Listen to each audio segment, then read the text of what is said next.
Home. It's never just a place. If you've ever lost everything, you know. Some places we return to not out of fear, but out of hope. Alara Vance once thought her heart had frozen solid with the winter that took everything from her. But then a stranger and his little girl crossed her path, bringing with them a kind of warmth she thought she'd never feel again. That man, Caleb Boone, condemned by the whole town, now only wanted peace, to mend a broken roof and teach his daughter old lullabies. But Dustmere never forgets, and the truth has its own way of finding home. On that final snowy night, when lamplight cast 3 shadows across the tea table, Alara finally understood. A house isn't built from wood. It's built from forgiveness. If you believe anyone can start over, stay a while and hear this story through. The wind after the storm still carried the metallic chill of burned steel. Snow weighed heavy on the wooden roof of Alara Vance's cabin, creaking with every gust. Out on that lonely patch of land, only the hinges of an old door still spoke, slow, aching, like breath from another time. Alara, a woman past 30, lived alone among memories people didn't dare mention. They called her the ghost of the Vance farm, not because she was dead, but because no one was sure how much of her was still alive.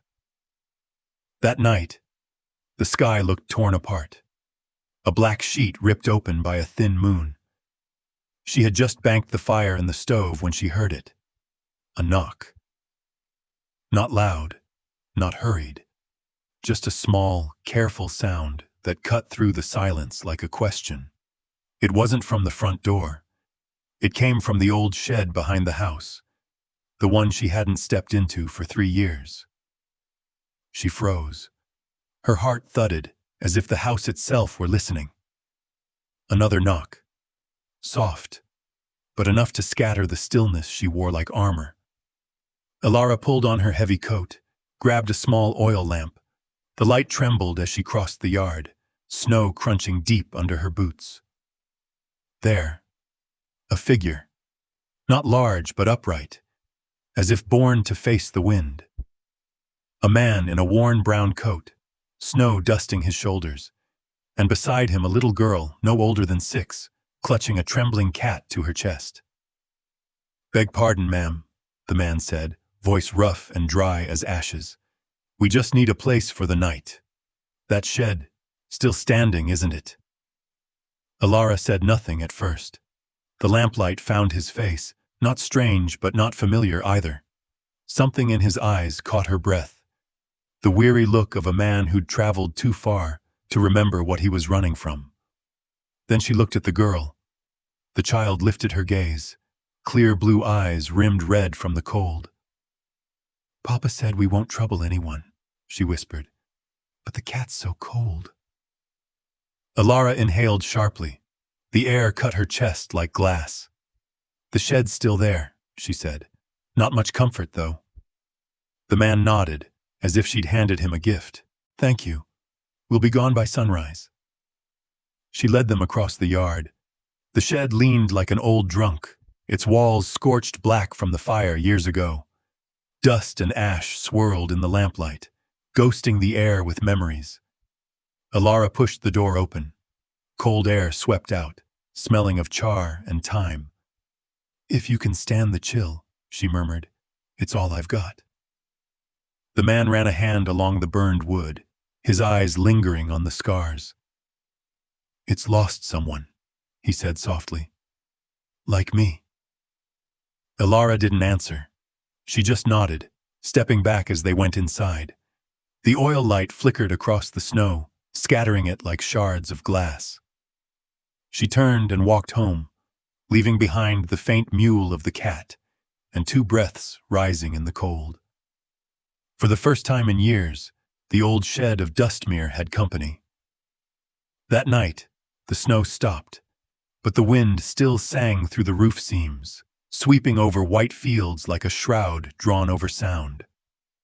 Alara sat by the hearth, hands wrapped around a cup of tea gone cold, eyes fixed on the fogged window. Out there, the shed, once a tomb for her past, now glowed with a faint light, trembling like a candle afraid of its own flame. She pulled the curtain aside. Her heartbeat slowed. Through the misted glass, she saw something she never thought she'd see again. A man and child by the fire. Caleb sat crouched, coaxing a small flame from dry sticks. The little girl, Lottie, she guessed, laughed softly, cheeks pink from the heat. Caleb lifted a stick like a puppet and made it bow to the cat in her lap. "Sir Cat says the princess needs sleep," he rasped in a low, gentle tone. The girl giggled, a bright silver sound that melted through the frost. Elara froze. How long had it been since laughter had touched this land? Since the fire took her parents, her spring, her voice? That warmth cut through her chest like a soft blade, and she stepped back from the window, though something inside her stirred. Fragile, unfamiliar, alive. The night crawled on. The coals dimmed, and Elara sat still, listening to the whisper of wind against wood, the crackle of dying fire, like an old story retold. By morning, the snow had thinned. The first sunlight fell across her roof like silver ribbon. Elara ladled hot corn porridge into a bowl, added a pat of golden butter, and carried it outside. Her hands burned with cold, but she didn't stop until she reached the shed. She set the bowl on a cracked barrel, said nothing, knocked not once, then walked away. By afternoon, the bowl was gone. In its place sat a small paper bird, folded from coarse brown parchment. The edges were rough, but each crease was careful, deliberate. Elara picked it up. It was still faintly warm. A tiny scrap of paper fell from within. No words, only a charcoal drawing of a single flower. That night, she placed the bird on her table. It sat there in the lamplight, quiet as a secret. Outside, the wind carried a sound, low, almost like breathing. Elara, her name, spoken softly, with a weight of memory. She stiffened. No one had said her name like that in years, not with that kind of ache. She went to the window, but saw only white. The wind rushed past, and she realized she was trembling, not from the cold, but from the feeling that something long lost had finally found its way back. If it were you, whose side would you take? Elara, the woman who shut the world out among the snow. B. Caleb, the stranger with a past untold. Or would you choose differently? Leave a comment. Let me know you're still here, somewhere inside this story. Mornings in Dustmere always came late, as if even the sun hesitated to look upon this land. Thick fog wrapped around Elara's cabin, blurring its edges until it looked more like a dream that refused to end. It had been days since the night the stranger and his little girl had knocked on her shed door. Elara thought they'd be gone once the skies cleared, but every morning, smoke still rose, thin and steady, from the tilted roof of that old shed. No words, no knocks, just new footprints pressed into the snow. Then came the quiet changes, patient and deliberate, like winter itself. The old chicken coop, once caved in on one side, now stood straight again, each new plank fitting so perfectly it was hard to tell where the break had been.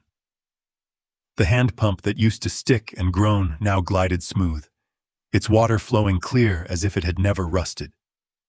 Even the rocking chair on the porch, the one she couldn't throw away though its leg had snapped, now swayed gently in the wind. Elara didn't need to ask who had done it. She knew. It wasn't magic, just a man's hands, steady and honest. And she didn't know why, but instead of feeling wary, she felt something else, soft as steam from a teacup, gratitude, laced with guilt. That evening, as twilight bled purple and snow began to fall again, Elara left a small loaf of bread and a jar of honey on the wooden crate beside the shed door. No note, no words. Just the quiet warmth of something baked by hand. She turned back inside and shut the door. By morning, the crate was empty, only a few crumbs left behind. When afternoon came, Ilara walked out to the garden. The frozen soil, cracked and lifeless for years, had been turned over. A small shovel stood upright in the earth, a silent invitation. Then she saw her, the little girl, Lottie, sitting among the pale grass, tracing circles in the dirt with a stick. The cat lay curled beside her, purring softly. When Lottie heard footsteps, she looked up and smiled, a small, sunlit thing that brightened the whole gray yard. "Papa says good folks don't ask names," she chirped. "They just leave the door open." Ilara stopped. The child's words felt like a message from somewhere she'd long forgotten, a reminder that kindness never needs a reason. She knelt beside, the girl, her rough hand brushing through the soft curls. "And what about your door, sweetheart? Is it open?" Lottie nodded fast, her eyes shining. "Yes, ma'am, but only if I believe the person's cold." Ilara laughed, a real laugh, small and crisp as a dry leaf falling on snow. "Smart girl," she murmured. From a distance came the sound of hammering, steady, measured, sure. Caleb was fixing the back fence. Each strike echoed through the cold air, the heartbeat of a man who said little but meant everything he did. Ilara looked at him, then at her house, so long silent it had forgotten how to breathe. And for the first time in years, she felt she wasn't the only soul left standing in the cold. Maybe kindness, too, knew how to find its way home. Rumors in Dustmere traveled faster than wind across the prairie. Folks didn't need proof. Just a glimpse, a whisper, a morning sighted through the wrong gate. By noon, they already had a story to chew on. The Vance widow's keeping a strange man in her shed. It spread from the saloon to the general store, curling through town like smoke, reaching even those who'd long forgotten what decency felt like. Ilara heard it while buying cornmeal from Mrs. Hartley's store. The voices were right behind her, loud enough for her to hear, soft enough to pretend she hadn't. "They say he's a fugitive," one woman hissed. "Got a kid, too, begging shelter from a lonely widow." "And she took him in? Must be desperate," another tittered.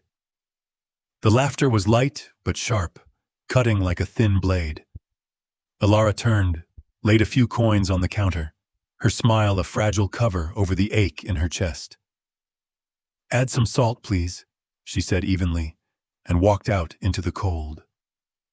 On the way home, the wind swept down the street, dry and biting. Some folks nodded politely. Others looked away.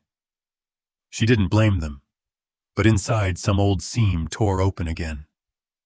Back home, Ilara washed her hands clean, then wiped down the table that was already spotless. Her fingers trembled, not from fear, but anger at herself for letting words she didn't respect still find their way under her skin. Outside, the sound of hammering drifted from the shed again. Caleb was up on the roof, repairing the tiles. She paused, listening. Somehow, that rhythm, that simple, steady rhythm, calmed her more than any defense ever could. By sundown, a figure appeared at her gate, tall, firm, familiar. Marshal Crane, Dustmere's deputy. The dying light caught the silver badge on his chest, making it flash like a blade. "Ilara," he called, voice deep and steady. The same voice that once, 10 years ago, had asked her to marry him under this very porch. "I heard the talk," he said bluntly. "There's a man staying here?" Ilara didn't flinch. "There is. A man and his little girl. They needed a roof, that's all." Crane took a step closer, concern, and something else, flickering in his eyes. "You know what folks are saying? They call you naive. I just don't want to see you hurt again." Ilara set down the cloth she was holding. Her tone was calm, too calm. I don't care what they say. They've never understood what they see. Who is he then? Crane pressed. A runaway? Another man here to break you? Alara lifted her gaze, eyes clear and still, like water after a storm. No, she said softly. He's someone who fixes the things I've been too afraid to touch. Crane said nothing. His jaw tightened, then loosened. He gave a small nod, not in agreement, but in something close to surrender, and turned away, his boots crunching heavier with each step through the snow. Alara watched him go, feeling neither anger nor regret. Some wounds bled the moment someone tried to care for them. But what Caleb was doing, quietly, steadily, without asking, that was the kind of care that helped her stand again. If it were you, whose side would you take? A. Alara, the woman brave enough to open her door against a storm of gossip. B. Marshal Crane, the man who believed silence was the safest shield. Or would you choose another? Leave a comment, so I'll know you're still listening to this story. The night wind rose wild, as if the whole frontier was howling back at winter's long cruelty. Snow slammed against Alara's cabin walls, each gust shrieking through the cracks, until the house itself seemed ready to tear loose from its roots. She sat by the fire, listening, trying to tell the difference between the voice of the storm and the other sounds hidden inside it. Then came a hard, hollow thud, the sound of the shed door bursting open. Alara jumped to her feet, grabbed her oil lamp, and threw on her coat. The cold bit deep, sharp as needles against her skin. From the porch, she saw the faint, trembling glow of a lantern inside the shed, and a shape moving through the swirl of snow. Caleb stood there, clutching Lottie in his arms, his back turned against the wind, his coat wrapped around her small body like armor. The lamplight caught his face, worn, frostbitten, but his eyes burned with a strange, steady brightness.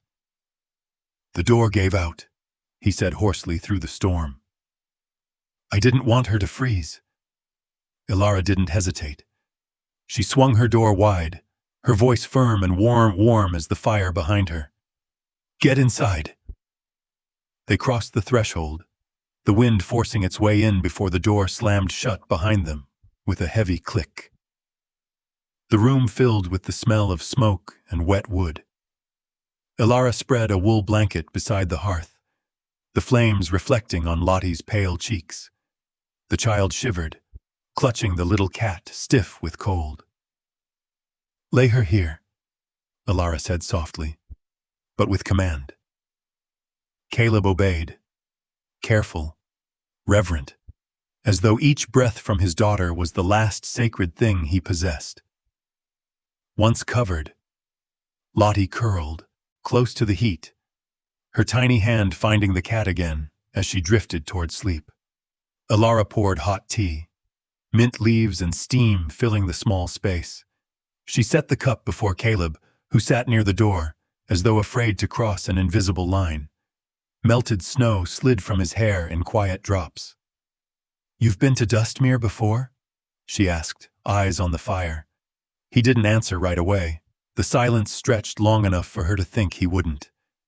Then, in a low voice roughened by distance, said, A long time ago. She lifted her gaze. Their eyes met. Not avoiding, not challenging, just carrying something too old to name. What brought you here then? She asked. His mouth twitched, half smile, half sigh. Back then, I was someone else. Alara didn't press. She turned her cup slowly in her hands, listening as the wind outside softened. In that little cabin, 3 breaths blended into one. The woman who'd lost everything, the man running from himself, and the child sleeping between them, safe for the first time in a long while. That night, Dustmere's winds went quiet. Only the wood creaked softly, exhaling secrets buried too long beneath the snow.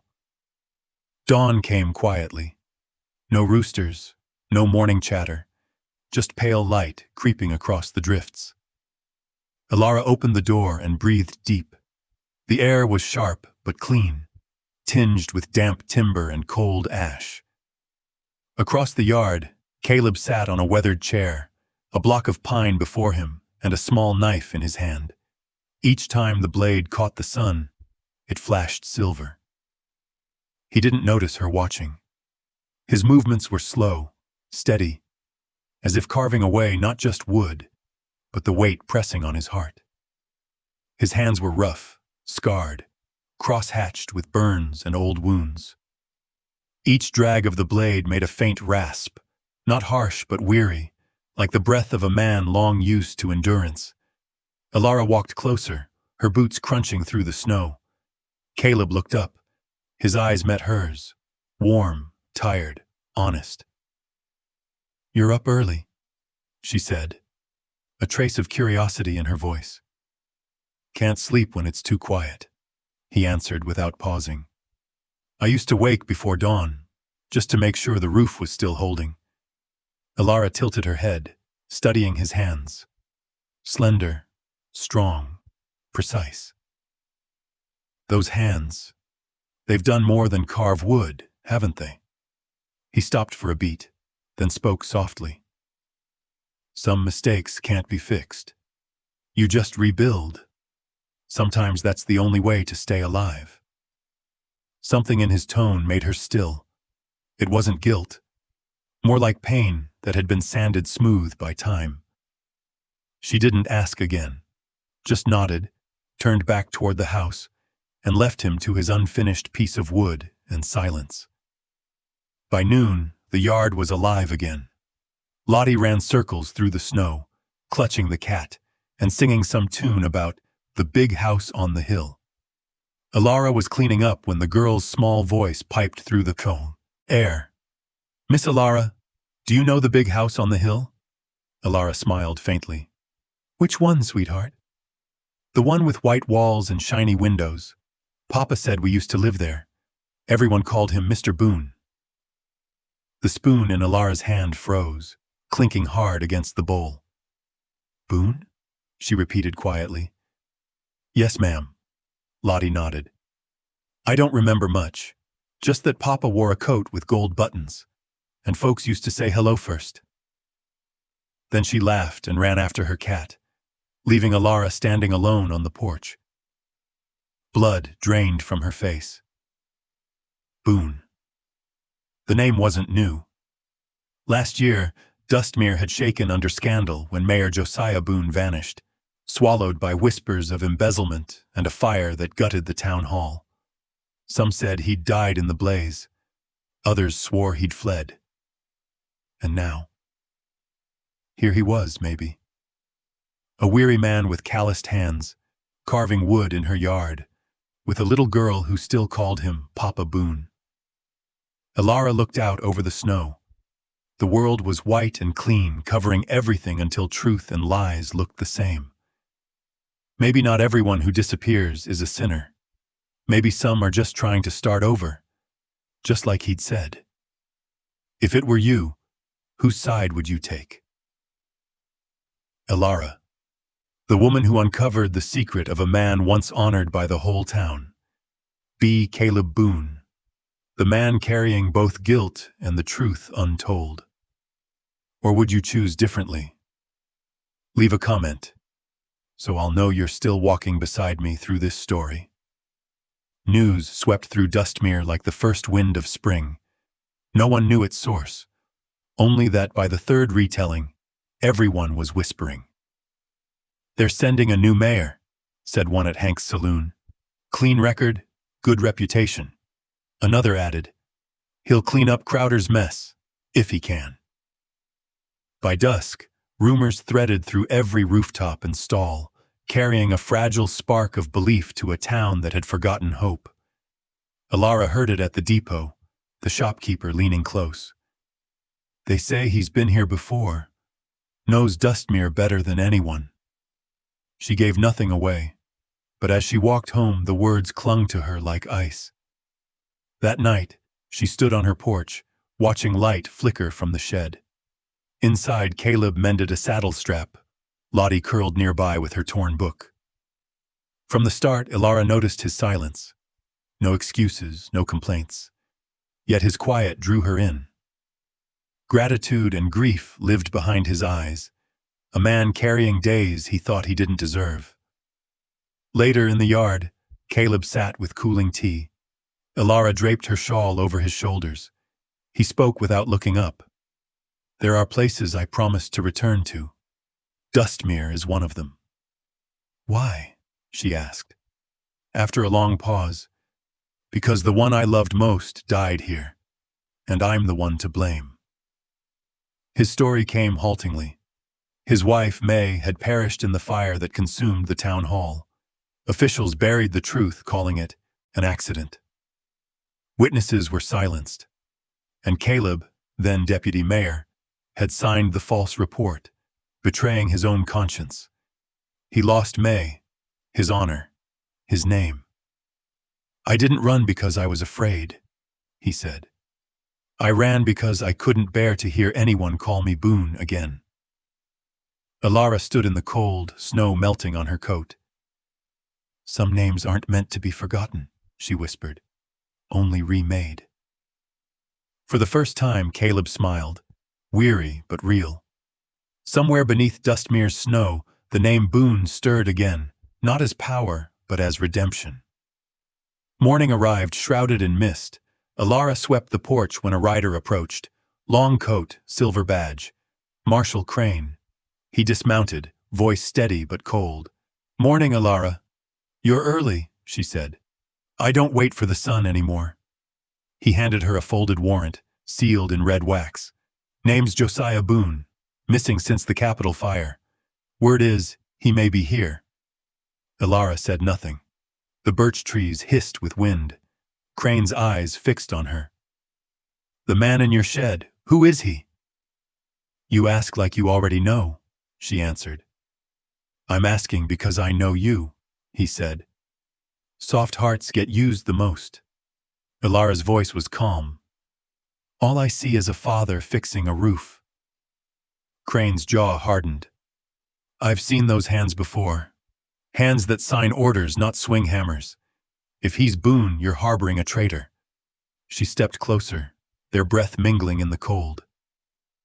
"If you still believe everything in a file," she said softly, "you've forgotten what truth feels like." Crane studied her, then sighed. "I don't want to hurt you, but law's still law." He paused at the gate. "If he's here, tell him to go, before someone less merciful comes." When the hooves faded, Ilara remained, the weight of stone pressing her chest. The pale light bled across the porch, catching the wall with a faint red shimmer. Inside, she moved slowly through the kitchen, until she stopped before the old wooden chest, the one Caleb used to keep his tools. She hadn't meant to open it, but her hands did anyway. Inside, beneath scraps of cloth and coils of leather, lay a sealed envelope. The wax unbroken, the insignia pressed deep. A government seal. The eagle of the Windmere Council. Her pulse quickened. Beneath it, a folded note in clean, deliberate handwriting. Temporary reinstatement order, Josiah Boone, appointed as supervisor of the Dustmere Reconstruction Project. Ilara sank into a chair, the paper trembling between her fingers. Caleb Boone hadn't been running. He'd been sent here, not to hide but to rebuild. She looked toward the door, where the wind slipped through the trees, carrying snow and silence, and she understood. In a place buried under white, sometimes truth arrives so quietly we mistake it for guilt. If it were you, whose side would you take? A. Ilara, the woman guarding the secret of a man with two names. B. Marshal Crane, the man who believes in justice and the rule of law. Or would you choose differently? Leave a comment, so I'll know you're still walking with me through the cold winds of Dustmere. That morning, Dustmere lay drenched after weeks of melting snow. Mud pooled along the main street beneath a sky the color of tin. Townsfolk gathered, tidy but unsmiling, as if hope itself had drained away. In the square stood a new pine platform, still smelling of sap. On it, Benjamin Crowder, former mayor, preened in his shining gray suit, grinning as if the day belonged to him. Near the back stood Alara with little Lottie clutching her scarf. Alara's heart beat faster. The secret letter she'd found in Caleb's chest still weighed like iron. She had told no one. The clerk opened a sealed folder. By order of the Windmere Provincial Council, the appointee to serve as acting mayor of Dustmere is Josiah Caleb Boone. Gasps rippled. Alara swayed. Lottie whispered, "Where's Papa?" Then a figure stepped forward. Caleb, mud on his boots, no medals, only the calm of a man done running. Whispers spread. "Boone's alive?" Crowder gripped the rail. "What kind of farce is this?" he barked. Caleb ignored him, climbed the steps, and faced the crowd. His voice carried steady. "I didn't come back to command. I came back to learn how to belong." The words struck Dustmere like a thaw. Alara saw it. He was no longer the man hiding in her shed, but one who dared face his name. Perhaps that courage was true redemption. Crowder's fury flared, but the crowd stood still. Caleb turned toward him. "You once said I'd never return, but Dustmere deserves honesty, not someone standing above them." Boots struck wood. Marshal Crane emerged from the crowd, coat wet with sleet, warrant in hand. Alara gripped Caleb's sleeve, fear rising. The marshal's voice was firm. "By law, I could place you under arrest." Silence thickened. Crowder's smile sharpened. Then the marshal folded the paper, slipped it away, and met Caleb's eyes. "But, Mayor Boone, this town owes you a chance." Shock swept the crowd. Crowder stumbled back, powerless. The marshal tipped his hat, solemn as an oath. Alara exhaled, tears stinging. Caleb stood calm, and Dustmere felt cleansed, not by speeches or power, but by the courage of choosing to believe again. No one knew who clapped first. Perhaps a child. Perhaps only the wind. But the silence that followed held more weight than any applause. "If it were you, whose side would you take?" Aunt Alara, the woman who dared to stand beside the man everyone else doubted. B. Marshal Crane, the man who chose what was right over what was written. Or would you choose differently? Leave a comment, so I'll know you're still here, walking with me through Dustmere's thaw. A week after the ceremony, Dustmere began breathing again. The wind carried the scent of wet soil, puddles shimmered like cracked mirrors under a brighter sky, and the sound of hammers echoed across the town. Small, hopeful sounds that meant something new was taking root. At the end of the dusty road, the wooden house of Alara Vance no longer looked like the cold husk it once was. In the window sat a chipped porcelain vase, holding a bright yellow sprig of wild daisies. Outside, Lottie knelt beside the old shed, both hands stained with paint. The little girl carefully brushed over the worn planks, mixing pale brown with white to match the faded coat beneath. Each time her brush moved, she looked up for approval. "You're making it look brand new," Alara said softly. "No," Lottie grinned, nose smudged with paint. "Papa says things only have a soul when they look a little old." Alara smiled, the kind that reaches the eyes. Something about that messy-haired child, sitting there with sunlight on her cheeks, pulled an old memory loose. Her own son, once sitting in that same spot, laughing as she taught him to spell his name on a wooden board. Her heart tightened, not from pain this time, but from the strange tenderness that follows healing. Behind her, Caleb was kneeling by the fence, planting more wild daisies in neat rows. Their yellow stood vivid against the dark soil, life reborn where grief had once rooted itself. It was the very spot where Alara had buried her son, under the young maple tree. For years, she hadn't let anyone near it. But when Caleb had asked that morning, "What if we planted something new here?" she hadn't been afraid anymore.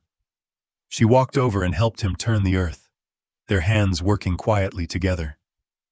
Only birdsong and the smell of damp soil filled the air. When Caleb stopped, he wiped his brow and looked at the row of blooms. "Looks right," he murmured. Alara watched them, her voice trembling but clear.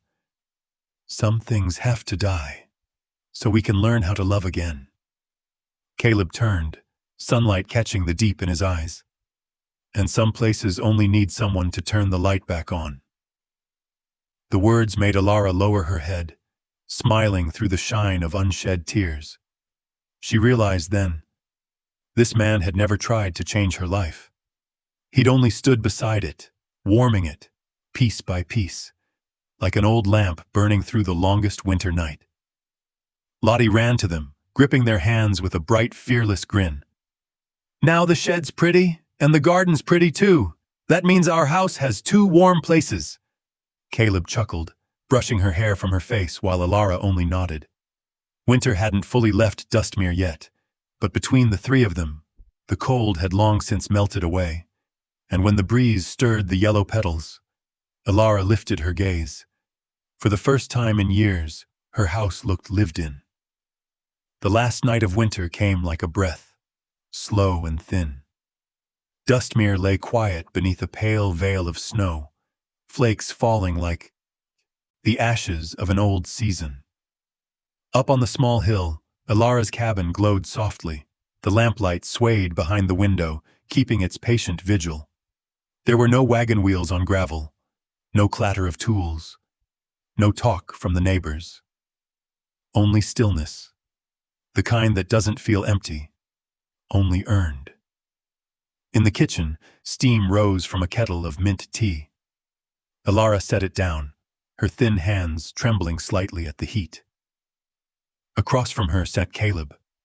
As always, he'd removed his hat before coming inside, though tonight, he hadn't set it down yet. He stared at the flicker of the oil lamp, its light bending through the haze of steam, as if he were seeing his reflection inside the flame.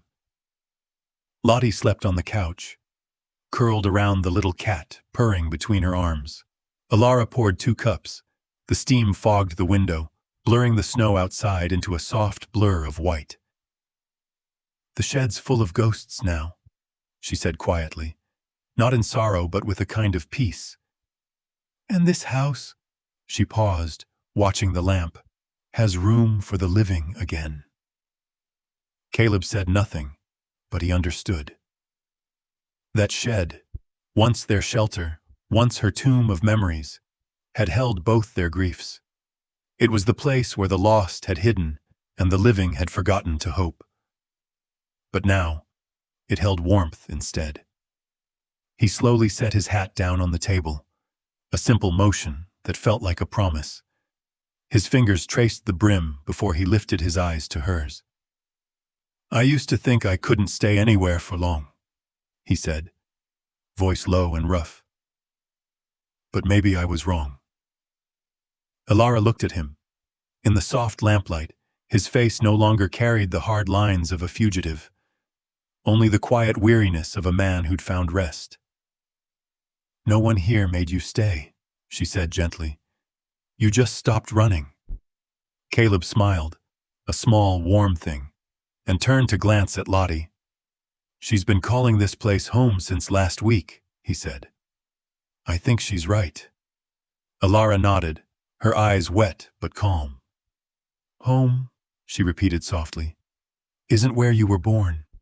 It's where someone's kind enough to stay with you." For a long moment, neither spoke. The wind slipped through the cracks, brushing the lamp flame until it shimmered against the walls. 3 shadows stretched and merged together, man, woman, and child, woven into one long silhouette of warmth. Outside, snow kept falling, covering the old shed, the footprints of every passing season. But inside, the lamp burned steady, gentle and sure, proof that some houses aren't built from wood at all, but from forgiveness. And maybe that's the only kind that lasts. When winter finally broke, Dustmere was no longer a town of scars, but a place where hearts had learned to forgive themselves. Ilara, Caleb, and Lottie, three souls once lost, had found each other, not through promises, but through the quiet act of staying. The little wooden house now glowed every night, a lantern on the hill reminding anyone who passed that sometimes home isn't where you were born. It's where someone is gentle enough to open the door and let you back in. If you believe everyone deserves a chance to start over, leave a comment below and keep the fire burning in your corner of the Wild West.